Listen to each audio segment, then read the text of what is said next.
To understand the Tudors, to truly understand what they were, what they became, and what they cost the country they ruled, you have to start not with a palace or a coronation or a dynasty in its full power, but with a field in the English Midlands on a late August morning in 1485, where the mud was churned by horses and men who were killing each other over a question that England had been failing to answer for 30 years. The question was simple. Who had the right to rule?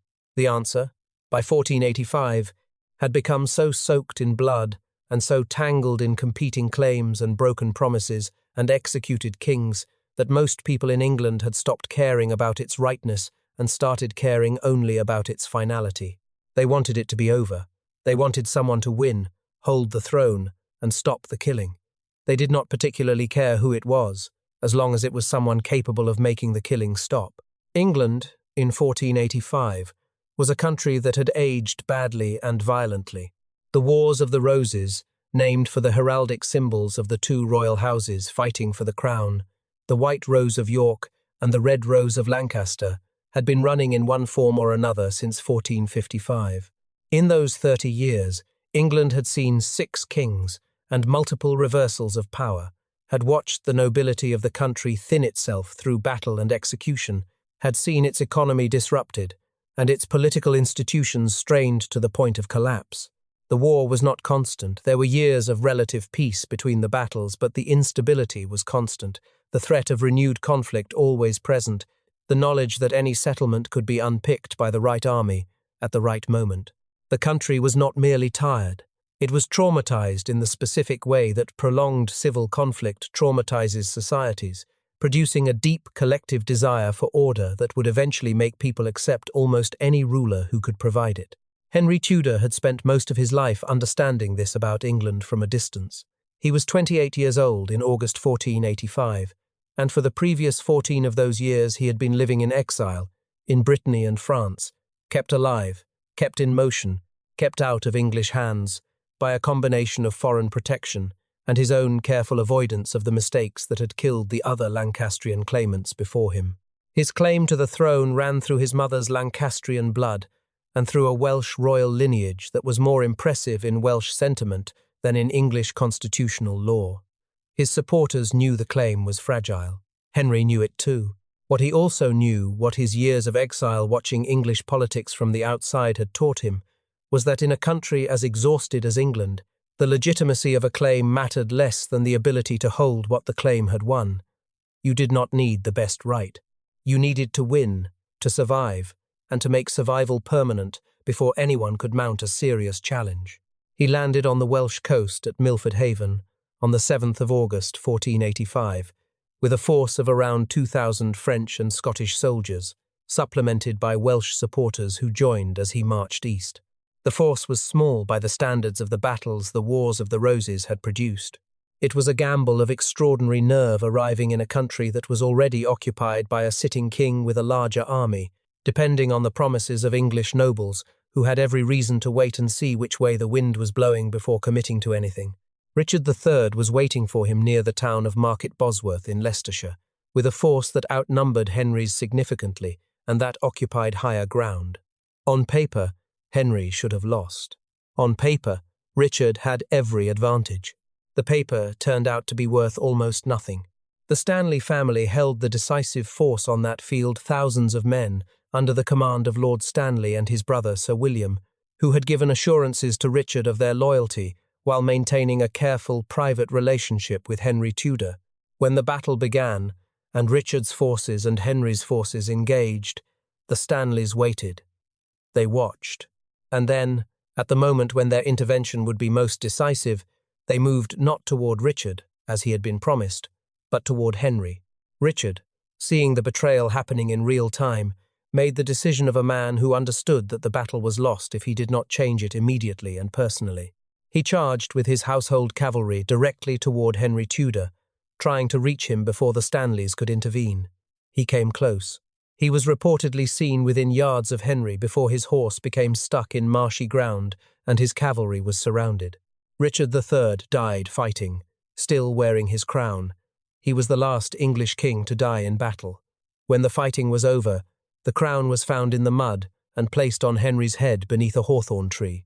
The dynasty that would produce the most famous royal family in English history began in that moment, not in glory, not in legitimacy, not in the confident expression of an unchallenged right, but in betrayal and mud and the specific, cold mathematics of a man who had won not because he was the rightful king, but because the people who were supposed to defend the rightful king decided at the last possible moment that their future lay with someone else.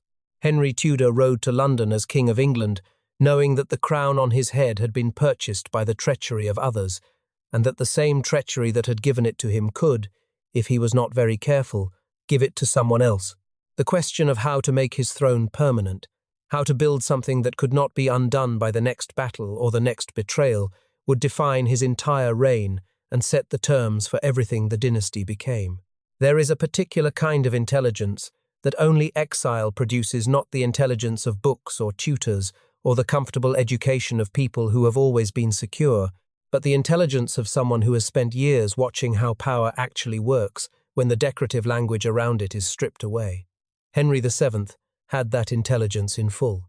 He had watched, from the distance of the Breton and French courts where he spent his formative years, how English nobles made and broke their promises, how quickly loyalty became treason when the political wind shifted, how every man who got close enough to the English throne to touch it seemed to end up dead or discarded.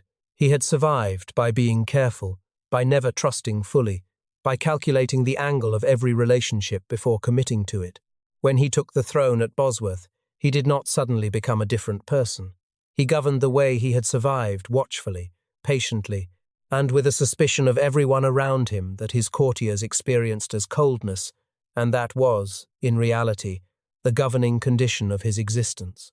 He was not the kind of king that people wrote poems about. He was lean where kings were supposed to be powerful, reserved where kings were supposed to be magnetic, and meticulous about money, in a way that struck the aristocracy as undignified, and that reflected his deep understanding of a truth they preferred not to examine, that the throne of England was only as secure as the treasury that funded the army that defended it. The Wars of the Roses had been fought, at their root, over the same structural problem: kings who ran out of money, who had to beg their nobles for financial support, who became dependent on the very men whose ambitions they needed to contain. Henry was determined, with a thoroughness that bordered on obsession, that this would not be his problem. He reviewed the royal accounts personally. He signed them in his own hand, page after page, a practice so extraordinary for a monarch that historians have spent considerable time speculating about what psychological state it reflected. The answer, probably, is simple. He did not trust anyone else to do it, and he did not trust a country that had eaten through its kings so rapidly to sustain a monarch who could not pay his bills. The marriage to Elizabeth of York, arranged within months of Bosworth, was one of the most politically elegant moves of the entire Tudor period. Elizabeth was the daughter of Edward IV, the Yorkist king whose family Henry had just defeated. By marrying her, Henry converted the most powerful argument against his legitimacy, that he was a Lancastrian usurper who had taken the throne from the Yorkists, into an argument for it, by making himself the husband of the most legitimate Yorkist claimant. Any rebellion against Henry now had to explain why it was staging a Yorkist uprising on behalf of someone other than the Yorkist queen, who was already sitting beside the Tudor king. The political logic was airtight. Whether the marriage was anything more than political logic, whether Henry and Elizabeth found, over 24 years of marriage and 7 children, anything resembling genuine warmth, is harder to say with certainty. When Elizabeth died in 1503, Henry reportedly shut himself away in his chamber for days, and the grief he displayed appears to have been genuine. Whatever the marriage had started as, it had apparently become something real. The pretenders were the test that revealed what Henry was made of more clearly than any of his administrative achievements.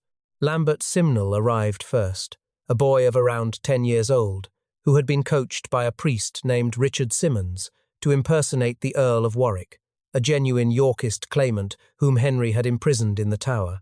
The fact that Henry publicly displayed the real Earl of Warwick in London to demonstrate that the pretender was an impostor did not stop the Irish lords from crowning Simnel as king in Dublin, or the Yorkist remnants in England from rallying to his cause.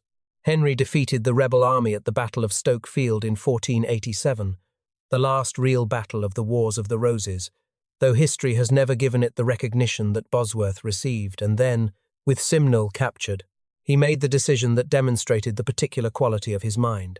He did not execute the boy. He gave him a job turning spits in the royal kitchen, and later promoted him to royal falconer.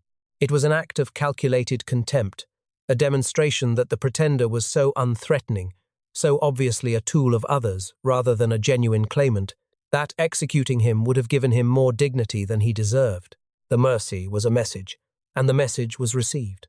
Perkin Warbeck required a different approach, because Warbeck was a more dangerous proposition, a young man of considerable personal plausibility, who claimed to be Richard, Duke of York, one of the princes who had disappeared in the Tower of London during Richard III's reign.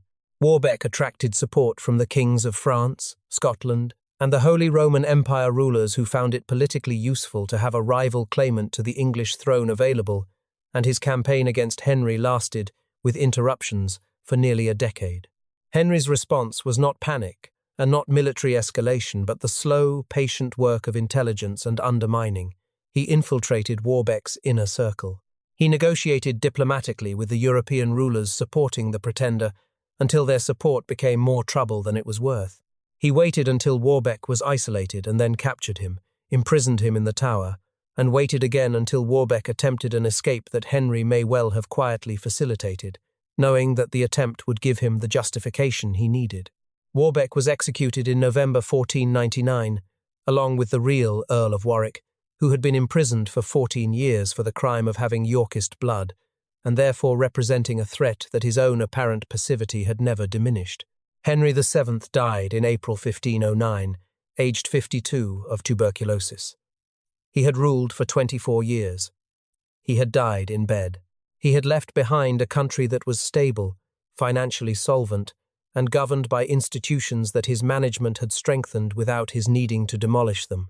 He had also left behind a treasury containing roughly £2 million, a sum that dwarfed anything any previous English king had accumulated, and a son who had been kept carefully away from power and public life throughout. His adolescence, raised with every cultural and intellectual advantage that wealth could provide, and who had been waiting, with the impatience of someone who has always known they would eventually inherit the world, for his father to get out of the way. The son who inherited that treasury, that stable country, and that extraordinary accumulation of careful power was not careful at all. He was everything his father had not been, and England, for a while, celebrated that as a relief. It would take decades for the celebration to reveal what it had actually been celebrating.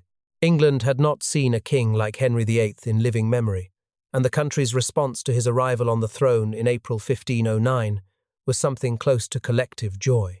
His father had governed England for 24 years with the grey competence of a man who treated the kingdom as a problem to be managed rather than a stage to perform on effective, yes, respected, yes, but loved in the way that a reliable lock on a door is loved rather than in the way that sunlight is loved. The sun was sunlight. He was 18 years old at his coronation and looked exactly like what the age imagined a king should look like, over 6 feet tall, at a time when the average Englishman stood several inches shorter, broad-shouldered, physically powerful, with a face that contemporaries described as a combination of beauty and strength that seemed almost deliberate in its effect on the people who saw it. He rode and jousted and wrestled with the best athletes at his court, and beat most of them. He danced, he hunted, he played multiple musical instruments with genuine skill. He was, in the assessment of almost everyone who encountered him in these early years, the most completely accomplished person in any room he entered. What made him genuinely different from the merely physically impressive was the quality of his mind. Henry had been educated for the church before his older brother Arthur's death made him the heir, a fact that shaped his intellectual formation in ways that would prove, decades later, to be both his most remarkable quality and the tool of his most devastating decisions. He read theology with real engagement, spoke Latin and French fluently, and wrote in both with a style that his contemporaries did not dismiss as merely royal, but it was actually good. His correspondence with the greatest scholars of the era was not the flattering exchange of compliments between a king and the intellectuals who needed his patronage. It was, by the accounts of the scholars involved, genuine intellectual exchange between people who were interested in the same questions. When Erasmus visited the English court, He did not merely dedicate books to Henry for the patronage money. He wrote about the young king with a genuine enthusiasm that his correspondence with other monarchs does not quite replicate. Thomas More, who would eventually die for refusing to endorse Henry's religious revolution, spent years as one of his closest companions, and described their relationship in terms that make clear it was built on real mutual enjoyment rather than mere proximity to power. The marriage to Catherine of Aragon, which Henry entered into with apparent willingness and possibly with genuine feeling, united him with a woman who was, in many respects, his intellectual equal and his diplomatic superior. Catherine was the daughter of Ferdinand and Isabella of Spain, the monarchs who had funded Columbus and completed the Christian reconquest of their country. She had been educated with the seriousness that her parents, unusually for the era, applied to the education of their daughters, and she brought to the English court a political sophistication and a personal dignity that the English aristocracy found both impressive and occasionally disconcerting. She was 6 years older than Henry, had been through the specific humiliation of being kept in England for years by his father as a kind of diplomatic pawn while her dowry was argued over, and had survived those years with her character apparently strengthened rather than diminished by the experience. In the early years of their marriage, she and Henry were genuinely well matched, two intelligent people at the centre of the most powerful court in Northern Europe, apparently enjoying each other's company, and apparently governing the country as genuine partners. The theological work that earned Henry the title Defender of the Faith from Pope Leo X in 1521 is the detail of his early career that history has found most difficult to handle without irony, because the irony is so complete. The work, a detailed theological defense of the Catholic sacraments against Martin Luther's attacks, was, by most serious scholarly assessments, not merely competent, but genuinely impressive. Henry understood the arguments on both sides, engaged with the theological substance rather than merely dismissing Luther's challenges, and produced a document that the Pope and the Catholic intellectual establishment received as the work of a serious mind rather than a royal gesture. He was proud of it. He identified with it. He understood himself, in the early 1520s, as a champion of the Catholic faith against what he and most of Europe's educated leadership considered a dangerous heresy. Within 15 years, he would be the man who severed England from the church he had defended, who would close the monasteries that had stood for centuries, who would require every person in England to swear an oath acknowledging him as the head of the English church, an oath that Thomas More, who had been his closest friend, would die rather than take. The question that this transformation raises is not simply what happened to Henry, though understanding what happened is part of the story. The deeper question is whether the transformation was actually a transformation at all, or whether the man who burned Thomas More's books and executed his friends and discarded his wives had always been present inside the Golden Prince, who charmed Erasmus, present but latent, waiting for the specific set of circumstances that would remove the constraints on his will. Power of the kind Henry held does not create new characters. It reveals existing ones. The charm was real. The intelligence was real. The theological conviction was real. And the absolute inability to accept that any desire of his could be legitimately denied was equally real, equally present from the beginning, simply waiting for a desire large enough and a denial stubborn enough to bring it fully into the open. The desire that unlocked it was not, at first, the desire for a different wife. It was the desire for a son, a legitimate male heir, who would secure the dynasty that his father had built and that Henry had inherited. That desire, frustrated year after year by miscarriages and stillbirths and the single surviving daughter, became the pressure that would crack the golden surface of the early reign and reveal what was underneath. There are moments in history when a personal decision produces consequences so far beyond its original scale that the connection between cause and effect seems almost impossible to believe. The English Reformation, the severing of an entire nation from the religious institution that had shaped its laws, its culture, its art, its understanding of death and salvation, and the proper order of the world for over 1,000 years, is one of those moments.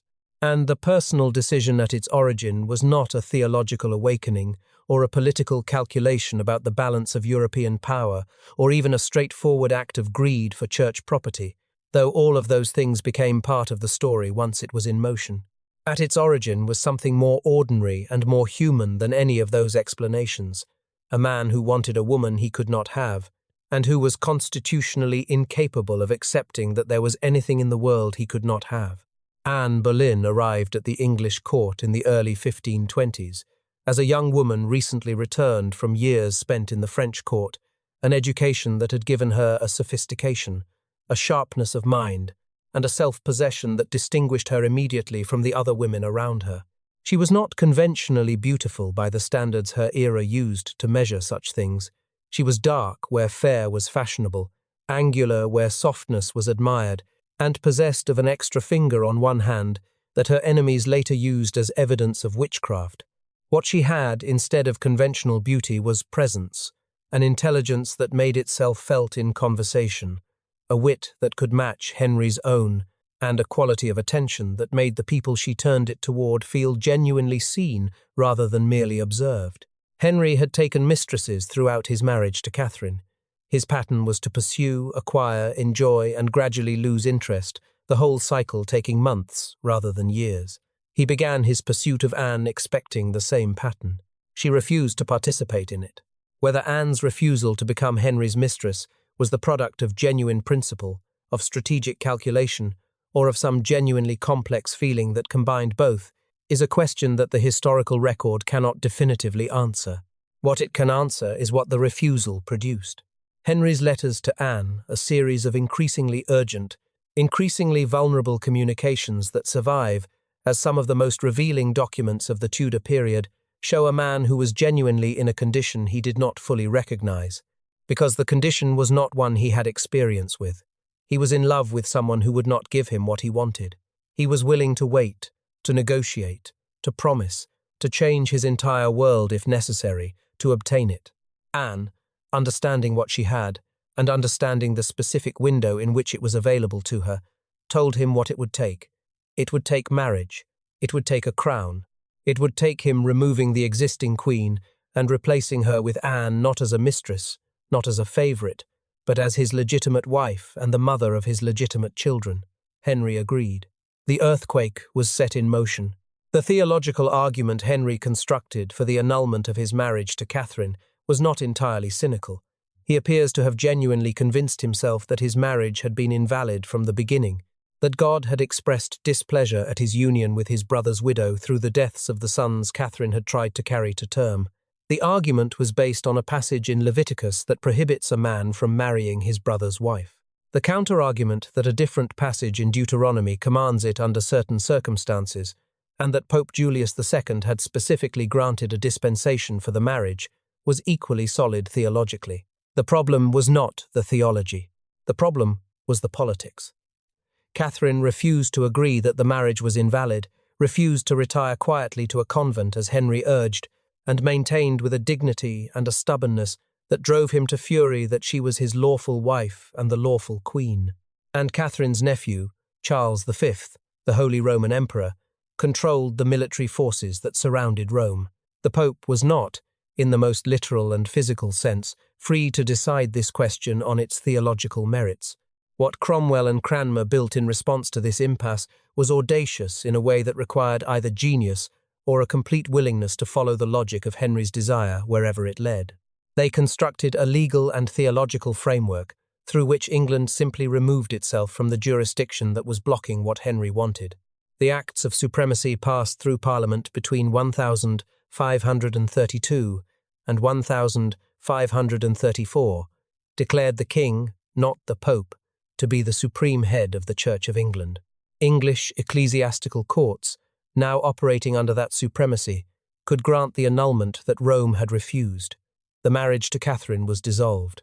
The marriage to Anne, secret since late 1532, when Anne became pregnant, was formalized. In September 1533, the child that the entire revolution had been designed to protect was born. It was a girl. The future Elizabeth I came into the world as the living proof that everything Henry had destroyed for a son had produced a daughter. The silence in which Henry reportedly received the news speaks to something that no court document could record. The marriage to Anne lasted 3 years. They were years in which the woman who had been compelling enough to change the world proved to be no more capable of surviving Henry's disappointment than anyone else who had ever disappointed him. Anne was not the submissive queen that the role required. She had opinions, ambitions, enemies, and a tongue that she did not fully moderate, even in the presence of a king who was not accustomed to contradiction. She miscarried again in 1536, reportedly a son, and in the weeks that followed, the machinery of Henry's court moved with a speed that reveals how ready the machinery had been. Thomas Cromwell assembled the case. Witnesses were found, or created. Charges of adultery with 5 men, including Anne's own brother George, were drawn up, charges so extreme that even the men who executed her showed, in their expressions and their manner, the discomfort of people who knew they were participating in something that was not justice. She was convicted in a trial that allowed her no meaningful defense and executed on the morning of the 19th of May 1536, on Tower Green, where she reportedly died with a composure that shamed the men who were killing her. Henry was playing tennis when the signal cannon announced her death. The following day, he was betrothed to Jane Seymour. The woman who had changed England was gone. The England she had changed remained and would be shaped, in ways that could not yet be seen, by the daughter she had left behind. But first, the king who had built so much on personal desire would spend the rest of his reign discovering that desire, once used as the engine of a revolution, does not stay contained within the limits its user intends for it. Every revolution requires 2 kinds of people to succeed. It requires the person at the front, the face, the will, the force of personality that makes people believe the revolution is possible and worth the cost of pursuing. And it requires the person behind the one who translates that will into structures, who builds the administrative machinery through which a vision becomes a reality that outlasts any single act of force. Henry VIII was emphatically the first kind of person. Thomas Cromwell was emphatically the second. And the England that emerged from the Tudor transformation, its parliamentary procedures, its administrative departments, its relationship between the crown and the law, bore Cromwell's fingerprints more deeply than it bore almost anyone else's, including the king's. The fact that most people alive in England today have never given Thomas Cromwell's name serious consideration is, in its own way, a testament to how completely he succeeded in making his work invisible, by embedding it in the foundations of everything that came after. He was the son of a blacksmith from Putney, a biographical detail that his enemies never tired of deploying against him, as if the circumstances of his birth were sufficient refutation of his ideas. He had educated himself through a combination of merchant work in Italy, where he absorbed both the commercial practices and the political theory of the most sophisticated governing culture in Europe, and a legal training that gave him the precise, analytical mind for institutional design that his later work would require. He came to Henry's service through Cardinal Wolsey, and when Wolsey fell destroyed by his failure to obtain the papal annulment that Henry demanded, Cromwell made the transition from the fallen cardinal's service to the king's, with a smoothness that itself demonstrated the quality most essential to survival in the Tudor court: the ability to read which way the current was running before the current became a flood. He was Henry's chief minister by the early 1530s, and in the decade that followed, he oversaw the administrative transformation of England, with the focused energy of a man who understood that the window for what he was doing was limited, and that everything had to be built to last beyond. The political moment that made it possible. The dissolution of the monasteries is the act most associated with Cromwell's name, and it deserves its prominence in his story because it represents, more than any other single action, the full complexity of what he was doing, the way in which political calculation, genuine Protestant conviction, administrative genius, and simple ruthlessness were so thoroughly mixed in his methods that separating them is almost impossible. England's monasteries were, by the 1530s, a paradox.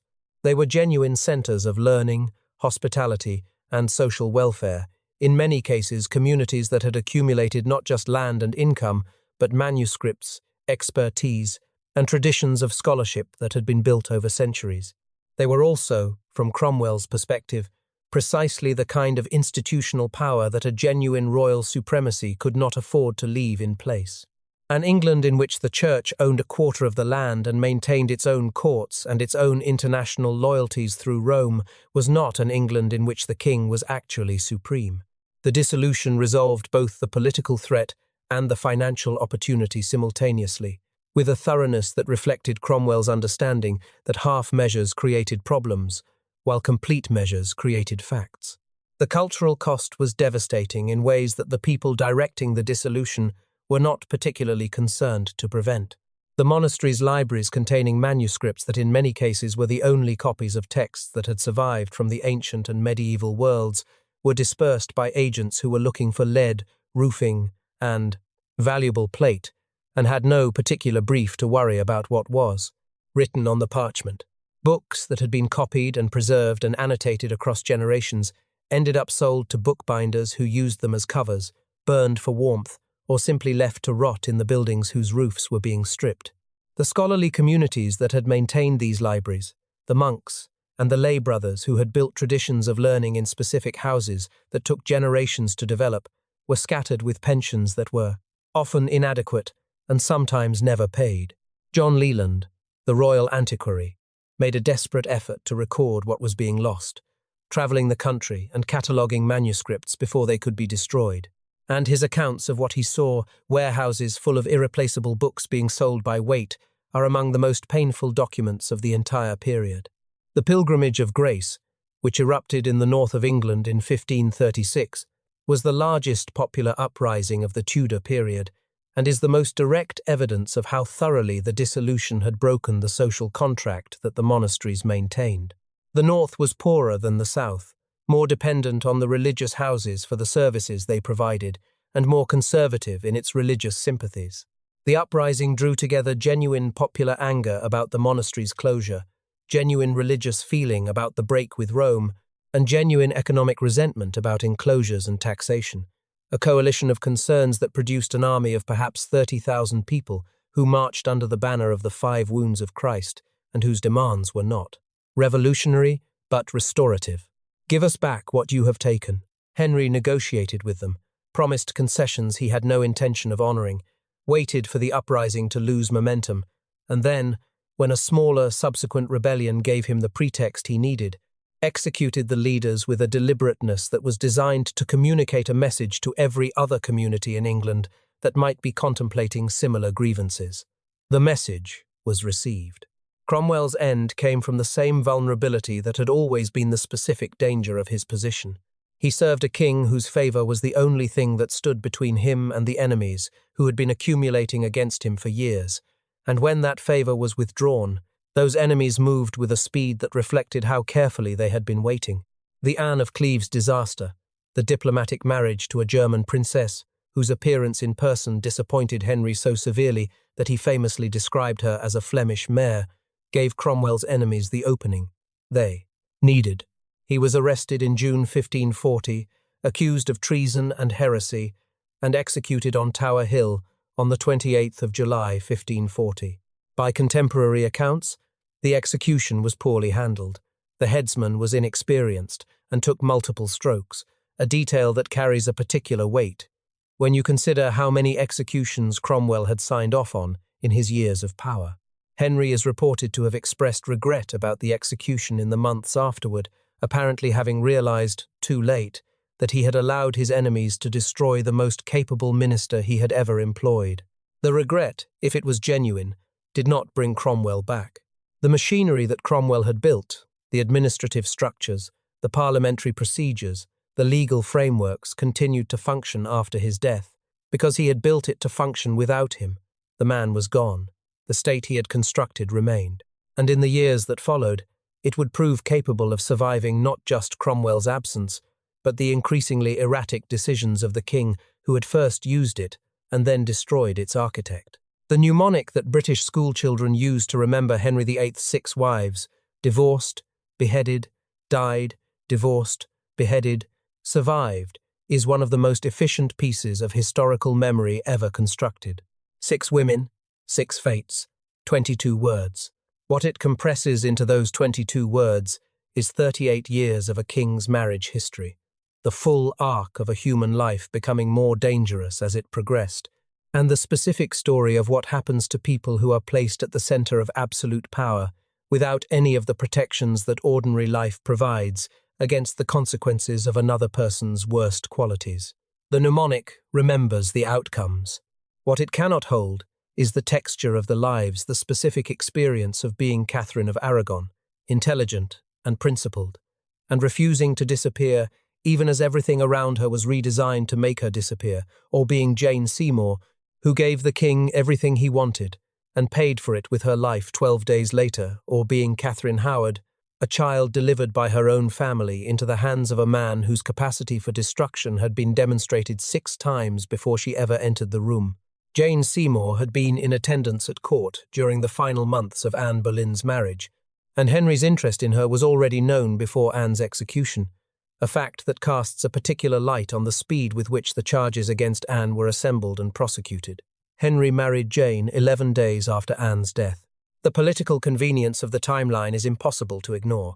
What is equally real is that Jane appears to have understood something about what Henry needed, that neither Catherine nor Anne had managed to provide in quite the same way, not the intellectual challenge of Anne's sharp wit, not the principled resistance of Catherine's unbreakable dignity, but a softness, a deference, a studied non-confrontation that created around Henry the atmosphere he most wanted. Whether this was Jane's genuine character, or a performance she had calculated with considerable intelligence, is a question the historical record does not answer. What the historical record does confirm is that she gave him Edward, and that he grieved her death in October 1537, 12 days after Edward's birth, with what appears to have been genuine desolation. The portraits of Henry in the years after Jane's death show a man who has begun the physical deterioration that would define his last decade. The leg that had been injured in a jousting accident years earlier had developed ulcers that never healed. The athlete who had been the most physically impressive man at his own court was becoming something else. Jane had given him the son he needed. He had not given her enough time to understand what that meant. The Anne of Cleves disaster requires understanding in context to appreciate its full absurdity. Cromwell had arranged the marriage for diplomatic reasons to forge an alliance with the Protestant German princes against the Catholic powers of Europe, and had relied on portraits and reports that, when Anne arrived in England in January 1540, turned out to have significantly overstated her appeal to a king whose aesthetic preferences were very specific. Henry's first meeting with Anne, staged informally so that he could assess her without the constraints of formal ceremony, produced a reaction he made no effort to conceal. He found her unattractive, felt trapped by the political circumstances that had already been arranged around the match, and is reported to have described the experience in terms that combined personal disgust with genuine resentment toward the people who had put him in this position. The marriage lasted 6 months and was never consummated, by Henry's own account. Anne, to her considerable credit, managed the annulment with a graceful practicality that probably saved her life. She accepted the financial settlement Henry offered, called him a good brother, and spent the rest of her long life in comfortable English retirement, outliving all of Henry's other wives and the king himself. Catherine Howard entered the story as a 17-year-old girl, delivered to a king who was 49, physically deteriorating, and apparently experiencing the specific rejuvenation that an infatuated middle-aged man feels in the company of a much younger woman who treats him as attractive. She was a niece of the Duke of Norfolk, placed in Henry's orbit by a family that understood the potential rewards of proximity to the king, and was, in placing her there, demonstrating a carelessness about her personal safety that borders on the criminal. Catherine had been sexually exploited before her marriage to Henry. She had been assaulted as a young girl by her music teacher, and had subsequently had a relationship with a young man at the household where she was raised. These facts were known to members of her family, and were not disclosed when the marriage was being arranged. When they became known to Henry through the combination of political enemies looking for ammunition and the specific vulnerability of people who had known Catherine before her elevation, the consequences were swift and total. She was investigated, arrested, and charged. The evidence against her of a relationship during her marriage to Henry was much weaker than the evidence about her earlier life, but the distinction did not save her. She was executed in February 1542. She reportedly asked to practice placing her head on the block the night before her execution, wanting to be certain she would do it correctly. She was probably 17 years old. Catherine Parr, the 6th wife and the survivor, was the one who understood the game with sufficient clarity to play it without being destroyed by it. She was 31 when she married Henry in 1543, had been widowed twice before, and brought to the marriage an intellectual seriousness. She was a published author of Protestant theological work, the first English queen to publish under her own name that she had the wisdom to moderate in Henry's presence. She nearly ended up on the same path as her predecessors when her Protestant sympathies attracted the attention of enemies who brought accusations of heresy to Henry's ears. She survived by understanding the specific shape of Henry's ego well enough to position herself as a student rather than a teacher, framing her religious discussions with him as questions she was bringing to his superior, theological wisdom rather than arguments she was advancing against. Him, Henry, whose vanity about his theological knowledge was undiminished by the decades, accepted the reframing. The charges dissolved. Catherine survived Henry's death in January 1547, outlived him by a year, and died of childbed fever in 1548, the same cause that had killed Jane Seymour carrying the child of the man she married after Henry. The survivor survived, until the ordinary dangers of her era caught up with her. The court that produced these 6 marriages and 5 of their endings was not simply the product of one man's character, however powerfully that character shaped it. It was a system, a specific architecture of proximity and danger that every person who entered had to learn to navigate or be destroyed by. The next generation of Tudors would inherit both the throne and the system, and discover that the system had its own momentum regardless of who was sitting on the throne. Henry VIII died in the early morning hours of the 28th of January 1547 at Whitehall Palace, and the news was kept secret for 3 days, while his council managed the transition of power with the particular care of people who understood that a 9-year-old king was a specific kind of vulnerability. The man who had dominated England for 38 years, who had remade its church, dissolved its monasteries, executed its queen, broken it from Rome, and bent its parliament to his personal will was gone, and what he left behind was a child, a fractious council of men who had spent years manoeuvring against each other under Henry's controlling gaze, and a religious settlement that satisfied almost nobody, because it had never been designed to satisfy anybody, it had been designed to satisfy Henry. The moment Henry was no longer there to enforce it, everyone who had been waiting for the opportunity to push the Reformation further or pull it back began moving simultaneously. What followed was 6 years of a kingdom discovering what it looked like when the iron centre of Tudor power was replaced by a child who could not yet understand the forces competing to use him. Edward VI was not the dim figurehead that the circumstances of his reign might have produced. He was, by every account, genuinely intelligent. His tutors described him as a serious student with a particular aptitude for languages and a genuine interest in theology that went beyond the performances of piety that court life required. He wrote Latin with confidence, engaged with Protestant reformers in discussions that the reformers themselves described as substantive, and maintained a personal journal that reveals a mind capable of analytical observation even about the events directly affecting him. The tragedy of Edward's reign is not that he was unequal to the kingship, it is that he was never given the chance to discover whether he was equal to it, because the men around him had no interest in finding out. A child king was more useful than an adult one to the Regency Council members, who were dividing the power that Henry had held in a single pair of hands. They did not want a king who could make decisions. They wanted a king who would sign documents. The Duke of Somerset, Edward's maternal uncle, established himself as Lord Protector in the early weeks of the reign, by the simple method of moving faster than the other council members and presenting them with a fait accompli. He was genuinely Protestant in his convictions, and genuinely committed to a more radical reformation than Henry had been willing to pursue under his direction. The first Book of Common Prayer was introduced in 1549, imposing a Protestant form of worship in English rather than Latin across the entire country with a speed that the country's deeply mixed religious sympathies had not prepared for. The Western Prayer Book Rebellion, which erupted in Devon and Cornwall when the new prayer book was imposed, was a genuine popular rising of people who described the English Protestant service as a Christmas gay meaningless noise from a tradition they did not recognize as their own, and who died in significant numbers when the rebellion was suppressed by mercenary forces that Somerset imported, because he could not trust the local militias to kill their own neighbours efficiently enough. Somerset's instinct was not entirely without compassion. He showed a genuine sympathy for the economic grievances of the common people that his fellow council members found both irritating and politically dangerous. But his execution was poor, his management of his colleagues was worse, and when the Northumberland faction moved against him in 1549, the council turned with a speed that suggested how thin his support had always been.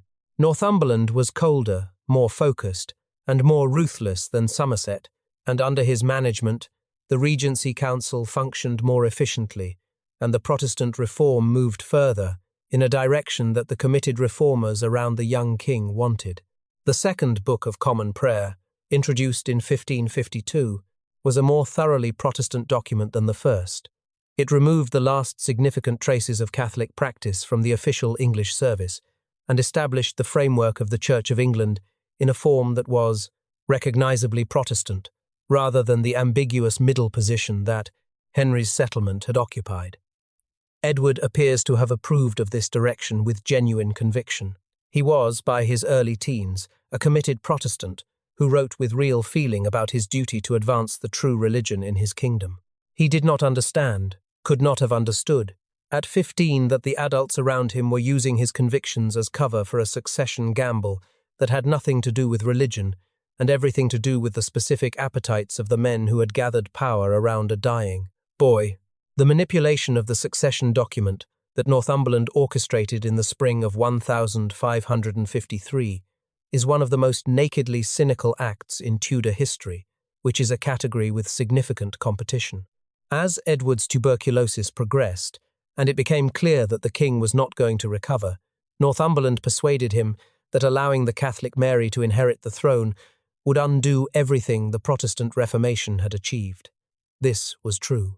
What Northumberland did not mention was that the Protestant candidate he was proposing, Lady Jane Grey, a genuinely intelligent and genuinely Protestant young woman of 17, was also his daughter-in-law, and that a Jane Grey queenship would have placed Northumberland himself at the centre of power in a way that no other outcome could provide. Edward signed the document that changed the succession, apparently in genuine Protestant conviction, and apparently without fully grasping the dynastic mathematics that made Northumberland's proposal so convenient for Northumberland specifically. When Edward died on the 6th of July, 1553, the plan Northumberland had constructed with such elaborate care collapsed within days. The English people's response to Jane's proclamation as queen revealed something that Northumberland had catastrophically miscalculated: that the legitimacy of succession was not merely a legal principle, but a felt reality for ordinary people who had been told, for decades, that the proper order of inheritance was what separated England from the chaos it had escaped. Mary Tudor was Henry VIII's daughter. She was the legitimate heir. The fact that she was Catholic was, for most English people in July 1553, a less important consideration than the fact that she was right. Northumberland's forces deserted him. His proclamations in support of Jane went unheeded. Mary rode toward London from the east, with an army that grew with every mile, as the English people demonstrated, with a clarity that no political analysis had predicted, that they preferred legitimate Catholic rule to illegitimate Protestant manipulation. Northumberland was executed in August. Jane was imprisoned. She had been a victim of the scheme as much as its instrument, a 17-year-old who had not sought the crown and who would die for it anyway, executed in February 1554, when a subsequent rebellion gave Mary the justification she needed. Mary Tudor entered London to the kind of welcome that suggested England had been waiting for someone to restore order. What England had not yet understood was the specific form that Mary's restoration would take, and the specific cost that her sincere, absolute conviction would extract from the people who did not share it. To understand Mary Tudor fairly, and history has rarely tried, you have to begin not with the burnings, but with the life that preceded them, because the woman who ordered those executions was not born hard. She was made hard, slowly and systematically, by a father who discarded her, a church that was used to discard her, and a world that spent the most formative decades of her life telling her that everything she believed about herself, her legitimacy, her faith, her worth was negotiable depending on what the most powerful man in England needed it to be at any given moment. Catherine of Aragon's daughter had been, in her early childhood, one of the most celebrated children in England, the beloved princess, the future of the dynasty, educated with a seriousness that reflected her parents' genuine investment in her development. She was 10 years old when her father began the process that would consume the next 15 years of her life, and she would emerge from those years with her faith hardened into something that could not be softened by experience, because softening had become, for Mary, the same thing as surrendering. She had been declared illegitimate. She had been stripped of her title, reduced from princess to lady, and required to serve as a lady-in-waiting in the household of her infant half-sister Elizabeth, a specific humiliation, apparently designed to demonstrate the totality of her fall. She had been pressured, repeatedly and with increasing coercive force, to sign documents acknowledging that her mother's marriage had been invalid and that she herself had been born outside it, documents that required her to deny the faith that defined her and to call her own mother a whore. She eventually signed, under conditions that her supporters later described as duress that amounted to coercion. The signing cost her something that never came back.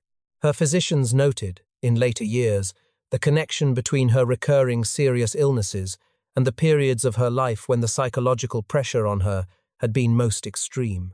The body keeps its own record. Mary's body had been keeping records since she was 10 years old. When she became queen in 1553, she was 37, a woman who had spent more than half her life waiting for a moment that anyone with clear eyes would have told her would probably never come. Her instinct to immediately begin reversing the Protestant changes of the previous 20 years was not merely political calculation. It was the expression of someone for whom the Catholic faith was not a position but a person. It was who she was, the thing that had held her together when everything else was being taken away, the identity that had survived when every other identity had been stripped from her. That is not an excuse for what followed, but it is an explanation that the name Bloody Mary has always refused to accommodate.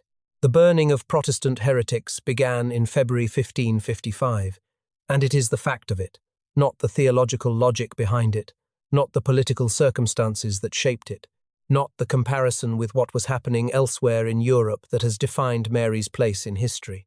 The comparisons are real and relevant.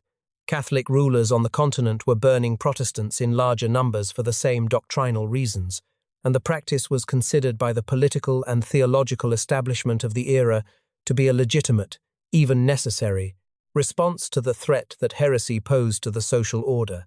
None of this changes what happened in England. Approximately 280 people were burned at the stake. Over 4 years, men and women, bishops and weavers, theologians and ordinary people who had absorbed the Protestant teaching of the previous 2 decades and could not, when the moment came, recant it under torture or threat. Thomas Cranmer, the Archbishop of Canterbury, who had done more than almost any other individual to create the Protestant Church of England that Mary was trying to dismantle, was the most prominent victim. His death was remarkable in its specific detail. He had initially recanted under pressure, signed documents renouncing his Protestant beliefs, apparently hoping to save his life. When he was told that he was going to be burned regardless of the recantation, he withdrew it and thrust his right hand, the hand that had signed the recantation, into the flames first, reportedly holding it there as the fire rose around him, as an act of penance for the weakness of having signed. It is one of the most dramatic individual acts of the entire Tudor period. John Foxe made sure the world knew about it.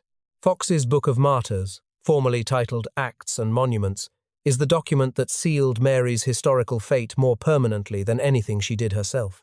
Published in 1563, 5 years after Mary's death, it was a massive collection of accounts of Protestant martyrdom, written and assembled with a narrative skill that turned individual deaths into a national story.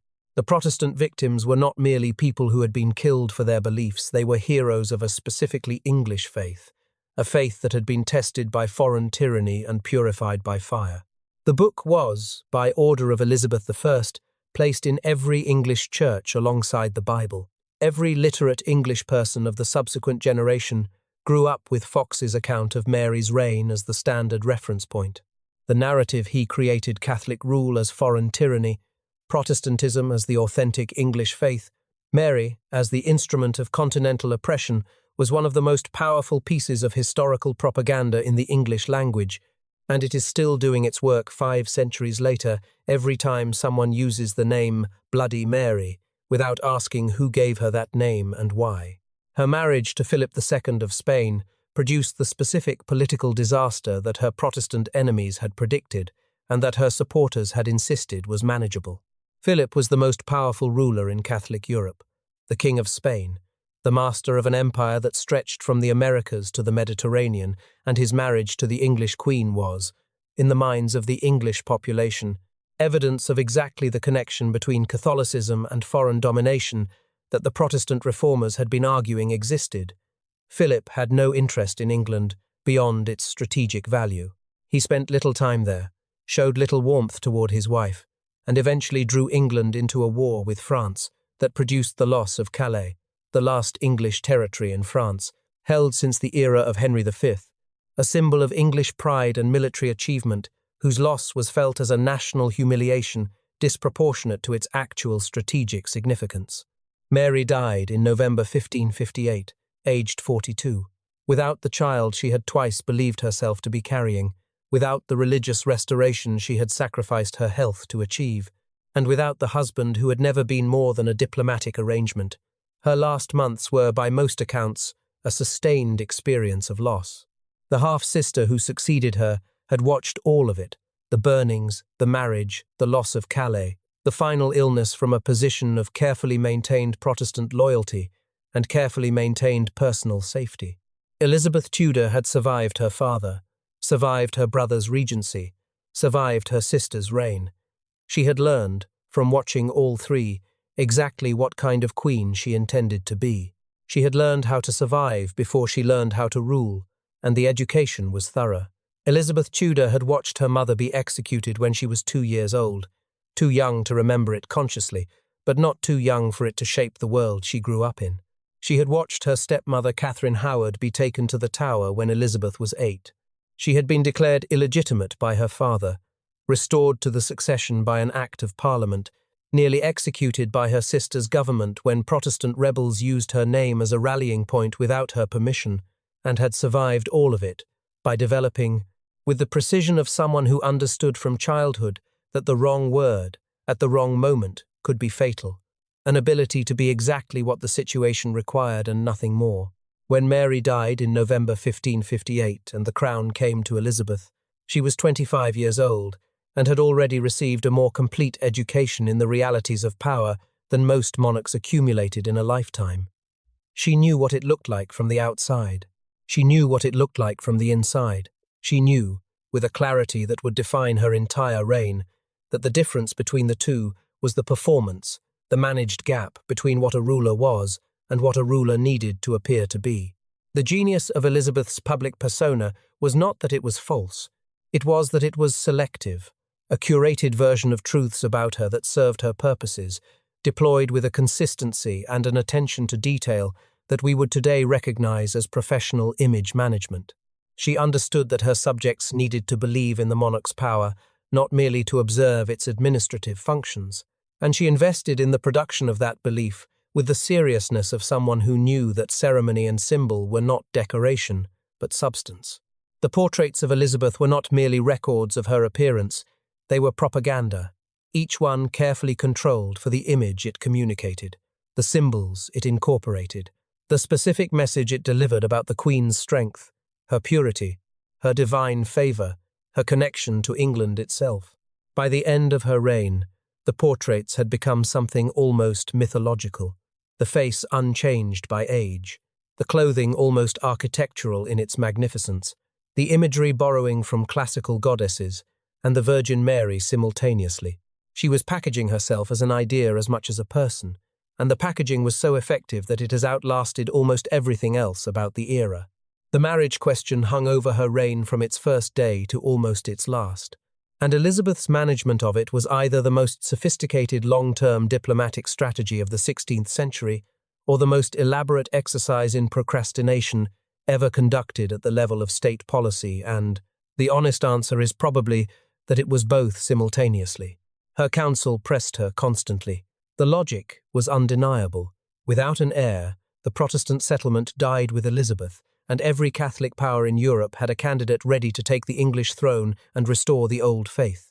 Elizabeth acknowledged the logic, agreed with the principle, kept multiple European royal candidates engaged in extended negotiations, and never, across 45 years of reign, actually committed.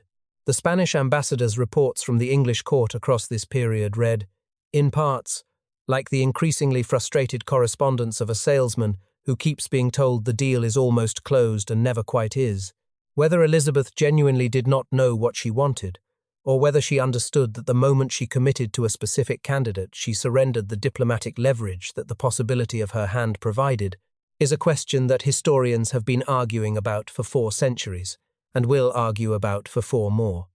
Both things may have been true. The genius of her position was that it was impossible to distinguish the genuine uncertainty from the deliberate strategy, which meant that nobody, not her council, not her foreign suitors, not her subjects could ever be entirely certain which they were dealing with. The golden age of Elizabeth's reign was real, and it was extraordinary. The specific combination of conditions that produced it, the relative political stability of a long reign after the chaos of the mid-Tudor period, the wealth generated by the beginnings of English maritime expansion, the Protestant emphasis on literacy and Bible reading that had produced a reading public of unprecedented size, and the specific quality of the court's patronage system that put educated, ambitious men in competition with each other for royal favour in ways that generated cultural output, as a side effect, produced the most significant burst of literary and artistic creativity in English history. Shakespeare was writing within the noise of an Elizabethan London whose theatres drew audiences of thousands, whose pamphleteers and printers produced an extraordinary volume of text, and whose court culture created a demand for poetry and music and drama that talented people competed ferociously to supply. He was watching the Tudor political world from the specific vantage point of a man outside the court, but close enough to observe it, and what he wrote about the nature of legitimate authority, the psychology of usurpers, the moral complexity of power, was the Tudor political experience made universal. What the Golden Age also contained was the mechanism that every Tudor reign had contained, now operating at the full sophistication that 60 years of development had produced. Francis Walsingham, Elizabeth's principal secretary and her master of intelligence, ran a spy network of scope and technical sophistication that was unprecedented in English history networks of informants, cryptographers who could break the codes of foreign powers, agents embedded in the courts of Catholic Europe, who reported the conspiracies forming against the Protestant Queen. The network was not merely defensive. It was used aggressively to entrap Catholics whose faith made them politically suspect, to manufacture evidence when genuine evidence was insufficient, to monitor everyone who came within reach of Elizabeth's person or her succession. The execution of Mary, Queen of Scots in 1587, which Elizabeth signed with genuine apparent reluctance, and then attempted to blame on her secretary for proceeding without her final authority, was the product of Walsingham's patient, systematic work across years of surveillance, manufactured crisis, and carefully preserved documentation of Mary's involvement in plots against Elizabeth's life. Whether the final plot that provided the legal justification was entirely genuine or partly manufactured is a question that Walsingham, who died before he could be compelled to answer it, took to his grave. The Spanish Armada of 1588 is the moment that the Elizabethan Golden Age produced as its defining image, the Protestant island nation facing the full military power of Catholic Europe and surviving. Elizabeth's speech to her troops at Tilbury, delivered as the Armada moved through the Channel, is one of the most famous pieces of political rhetoric in the English language, a queen announcing that she had the body of a weak and feeble woman, but the heart and stomach of a king. The speech was brilliant. The reality of the Armada's defeat was more complicated.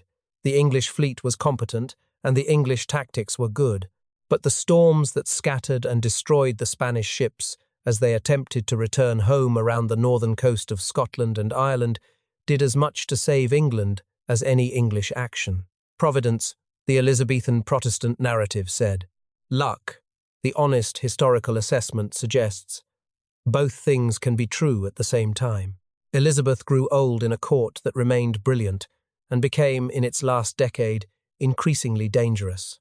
The old queen, surrounded by men competing for her favour and her succession, the Protestant settlement she had maintained for 40 years, beginning to show the strains of a world it had not been designed to manage forever. The dynasty was ending. The question of what it had built, and whether the building had been worth the cost, was about to become history's to answer. She refused to lie down. That detail, small, human, almost mundane against the scale of everything else the Tudor dynasty had produced, is the one that says the most about who Elizabeth I actually was, beneath the performance she had maintained for 45 years. In the final weeks of her life, in the late winter of 1603, Elizabeth Tudor sat in her chair at Richmond Palace and declined to move to her bed with a stubbornness that her physicians found alarming and her courtiers found, after a while, heartbreaking. She was 69 years old. She had been ill for weeks, the illness complicated by grief. The death of her longtime friend, the Countess of Nottingham, had reportedly broken something in her that the illness then entered. She stopped eating. She refused medicine. She sat in her chair wearing her coronation regalia, refusing the symbolism of a dying woman in a bed, because the Queen, who had spent 4 decades performing invincibility, had apparently decided that the performance would continue until it physically could not. The woman who had managed every aspect of her public image with a precision that bordered on obsession was managing this too, in the only way she had left, by refusing to let the image collapse before she did. The court around her in those final weeks was doing what Tudor courts had always done when power was uncertain. It was already in motion, already beginning the invisible rearrangement of allegiance and calculation that preceded every transition.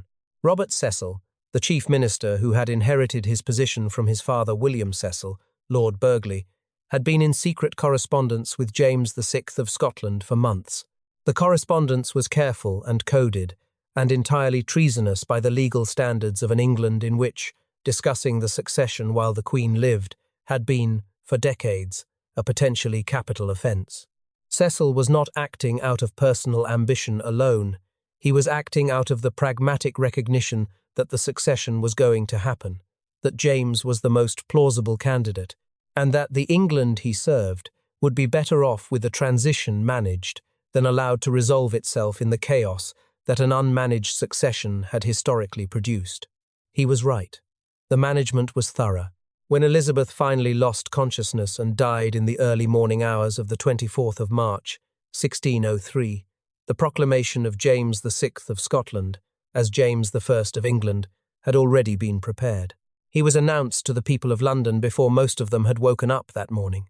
The Tudor dynasty ended not with a battle or a rebellion or a constitutional crisis, but with a piece of paper read at the city gates while the dew was still on the grass.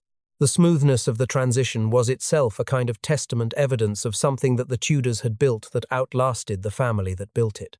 What made the English succession of 1603 different from the English successions of the previous century and a half was that there were institutions robust enough to manage it, without the country collapsing into the kind of factional violence that had produced the Wars of the Roses.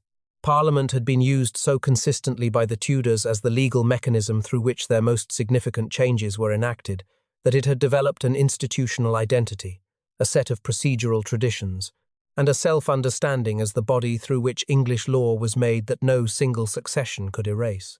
The common law courts had continued to function through every religious reversal of the mid-Tudor period, providing a continuity of legal experience that outlasted the theological changes around it. The administrative machinery that Cromwell had built, the Secretariat, the financial offices, the organized record-keeping of the English state continued to function, because institutions continue to function when they are properly designed, regardless of who is nominally in charge of them. Henry VII had built stability. Henry VIII and Cromwell had built a state. The Reformation had built a national identity. Elizabeth had managed it all long enough for it to become genuinely permanent. What passed to James I in 1603 was not merely a crown. It was a functioning country with working institutions. The cost of building that country is the thing that the smooth transition could not make invisible, though it made it easy to overlook. The 30,000 people, by some estimates, who died in the rebellions that the Tudors suppressed across 5 reigns. The monks whose libraries were burned in a single decade of dissolution that erased knowledge accumulated across centuries. The Catholics who worshipped in secret for generations under fines that impoverished families and laws that made their faith a form of treason. The Protestants who burned at Smithfield under Mary, and the Catholics who were hanged, drawn, and quartered under Elizabeth. The two queens who were executed, one by a husband who had destroyed his church to marry her, one by a cousin who had her imprisoned for 19 years before signing the death warrant with apparent reluctance and then tried to blame the signing on her secretary. The ministers and advisers and rivals who were eliminated when they became inconvenient. More, Cromwell, Wolsey dead of illness before they could execute him but broken by the process. Northumberland, Lady Jane Grey, Essex at the very end of Elizabeth's reign, the favourite of her old age executed when his military failures turned to rebellion. The dynasty had consumed its builders and its obstacles with equal efficiency. What is hardest to hold simultaneously is that all of it was real, both the achievement and the cost. The England that Elizabeth left to James I was a recognisable nation with a national church, a parliamentary tradition, a common law, a literary culture in the process of producing its greatest works, and an identity as a Protestant island kingdom that had faced the full power of Catholic Europe and survived. Those things were real. The burning of Thomas Cranmer's hand was also real. The solitude of Catherine of Aragon dying at Kimbolton, still calling herself queen, separated from the daughter she loved, was also real. Henry VIII's tennis game on the morning of Anne Boleyn's execution was also real. History does not offer the option of taking the achievement without the cost, or condemning the cost without acknowledging the achievement. It offers only the full picture, in all its moral complexity, and the question of what the picture means. The question of what the Tudor dynasty ultimately built, and what it ultimately cost, is not one that the 16th century could answer. It is one that every subsequent generation has had to answer for itself, and the answer keeps changing as the distance from the events grows, and the full weight of what was done in the name of building a nation becomes possible too. 5 centuries is a long time to carry something, long enough for the original wound to close over, for the scar to fade, for the people living above it to stop being able to feel exactly where it is or remember precisely how it got there. The England that exists today, its parliamentary democracy, its established Protestant church, its legal traditions, its literary inheritance, its complicated and unresolved relationship with both European neighbours and its own imperial past, carries the Tudor imprint at a depth that makes it almost impossible to see clearly, because the things that are most thoroughly part of us are always the hardest things to examine. You cannot step outside your own skeleton to look at it. England cannot step outside the Tudor transformation to evaluate it. The transformation is not something that happened to England. It is something that became England, so completely and so permanently that the two are no longer separable. The Church of England is the most direct and most visible Tudor legacy, and its origins remain one of the most extraordinary examples of institutional consequence, outrunning institutional intention in the entire history of political decisions. Henry VIII did not set out to create a new church. He set out to obtain a divorce.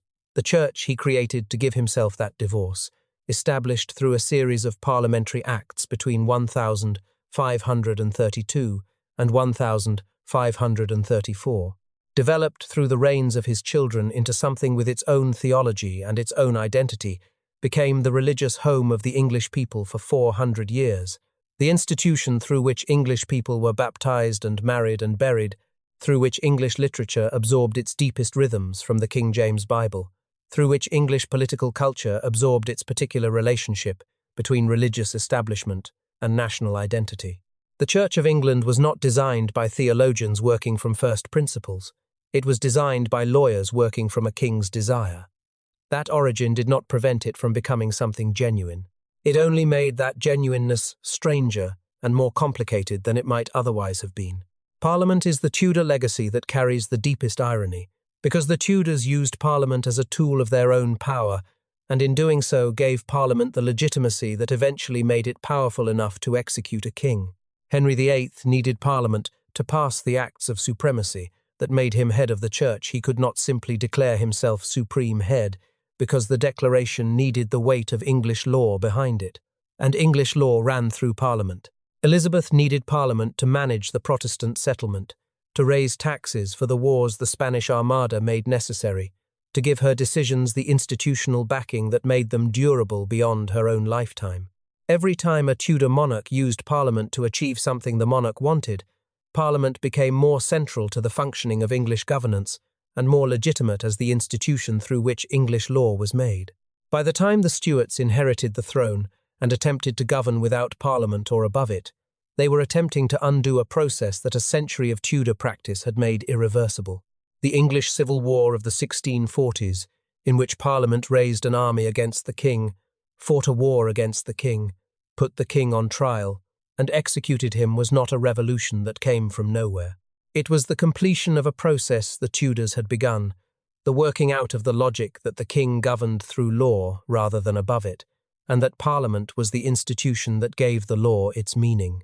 The literary legacy requires the least argument and carries the most wonder.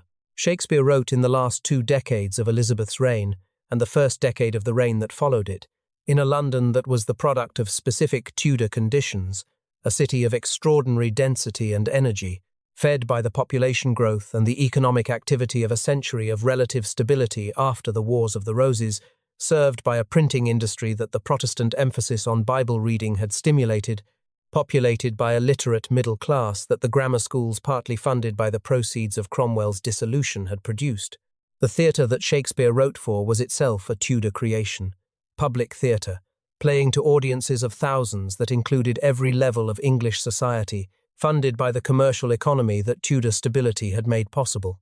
The language Shakespeare used, English, at the specific moment in its development, when it had absorbed the vocabulary of the Renaissance, without yet standardizing its grammar, was a language that the Tudor period had made into a literary medium of extraordinary flexibility, that the most celebrated literary achievement in the English language was the product of conditions created by the most violent and most morally compromised dynasty in English history, is one of history's more uncomfortable coincidences.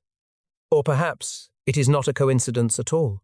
Perhaps the same turbulence that made the Tudor period so costly also made it so generative. The darker legacies do not disappear because the brighter ones are genuine. Ireland carries the Tudor wound more visibly than England does, because Ireland was on the receiving end of what the Tudor state was capable of when it was not constrained by the need to retain the loyalty of its victims. The systematic colonization of Ireland that began in earnest under Elizabeth, the plantation system, the military suppression of Irish lords who resisted English authority, the policies that treated Irish Catholicism as inherently seditious and Irish culture as inherently inferior, created a template for English imperial behavior that would be applied across the following centuries to people on multiple continents. The violence was real, the cultural destruction was real, and the consequences in the specific form of the Irish question, which would occupy British politics for the next 4 centuries and produce suffering on both sides of the Irish Sea, are as much a part of the Tudor legacy as Shakespeare or the King James Bible. The philosophical question that the entire Tudor story poses, whether tyrants can build nations, whether the things that were built justify the cost of building them, is one that the history cannot answer on behalf of the people who are asked to consider it. What the history can do is make the cost visible alongside the achievement, insisting on the full ledger rather than the selective one. The 30,000 who died in the rebellions that the Tudor state suppressed, the monks who watched their libraries burn, the Catholics who paid ruinous fines to practice their faith in secret for decades, the Protestants who burned at Smithfield, the wives who were executed when they became inconvenient, the advisors and ministers and rivals who were eliminated when their usefulness ran out. These people were not abstractions. They were the price of the England that emerged from a century of Tudor rule, and the England that emerged was real and valuable and has produced things worth preserving. Both of these things are true. The specific difficulty that the Tudor story leaves behind is that being true simultaneously is the hardest thing for history's ledger to accommodate, because it refuses the comfort of a clean verdict. Power creates its own logic. This is the lesson the Tudors demonstrate across 5 reigns and 118 years, with a consistency that transcends any individual Tudor's character or choices. Henry VII, began with the genuine purpose of ending the civil war that had consumed England for 30 years. Henry VIII began with the genuine purpose of securing his dynasty and his church. Edward's regents began with the genuine purpose of advancing the Protestant faith. Mary began with the genuine purpose of restoring what she believed was the true religion. Elizabeth began with the genuine purpose of holding together a kingdom that her predecessors had left dangerously divided. All of them, in pursuing those purposes, discovered that power has a tendency to expand the space of what is justified and contract the space of what is forbidden, until the person holding the power can no longer clearly see the line between what they need and what they merely want, between what they are doing for the nation and what they are doing for themselves. What do you think? The Tudors built a nation from chaos, reformed its church, established its language as a world literature, and created institutions that outlasted their family by centuries. They also executed queens and advisors, burned hundreds for their faith, and maintained their power through fear as much as love. Is that the story of a dynasty that made a nation great, or a dynasty that made a nation pay too much for its greatness? Could any of those patterns, the concentration of power in fewer hands, the elimination of those who challenge it, the willingness to remake the rules whenever the rules become inconvenient, find their equivalent in the world we live in now? Leave your thoughts below. Because the real lesson of the Tudors is not something that ended in 1603. It is something that every generation has to decide for itself, from the beginning, in the specific circumstances of its own time.